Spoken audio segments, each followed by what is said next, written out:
اگر زبان بے قابو ہو نا، لفظ اگر آوارہ ہو، جملے اپنی مرضی کے نکلیں تو پھر نیکیاں ضائع ہو جاتی ہیں۔ اگر بہت بولنے کی عادت ہو اور جو مرضی کہہ دینے کی عادت ہو اور اپنے غصے پر کنٹرول کا مزاج نہ ہو تو پھر نیکیاں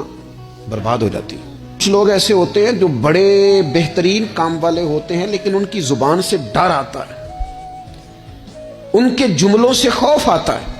ان سے محبت کا رشتہ ہوتا ہے، تعلق ہوتا ہے، لیکن ان کے ساتھ گزارا نہیں ہوتا، اس لیے کہ وہ نیک بھی ہیں، نمازی بھی ہیں، حاجی بھی ہیں، پرہیزگار بھی ہیں، لیکن زبان سے تیر برساتے ہیں۔ ان کے جملے نہیں ہوتے، ان کے نشتر ہوتے ہیں جو دلوں کو گھائل کرتے، لیکن زبان آدمی اپنی نیکیاں ضائع کر بیٹھتا ہے۔ بڑے بڑے جملے بولنا مسلم شریف میں موجود ہے، نبی اکرم صلی اللہ تعالی علیہ وسلم نے فرمایا، ایک شخص نے قسم اٹھا کے کہا تھا اللہ فلانے کو معاف نہیں کرے گا،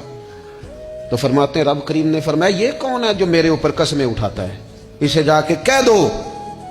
وہ بظاہر جسے گناہگار سمجھ کے تو نے کہا تھا نا اللہ اسے معاف نہیں کرے گا، جا اسے کہہ دو میں نے اسے معاف کر دیا ہے۔ اور یہ جو تو حاجی نمازی نیک پرہیزگار بنا پھرتا تھا اور قسمیں اٹھاتا تھا رب فلانے کو معاف نہیں کرے گا، اسے کہو تیرے سارے عمل برباد کر دیے، نئے سرے سے عمل کرنا شروع کر، تیری ساری پچھلی نیکیاں ضائع کر دی۔ تو کون ہوتا ہے قسمیں اٹھا کے کہنے والا، زبان کو کنٹرول نہ رکھنے والا؟ میرے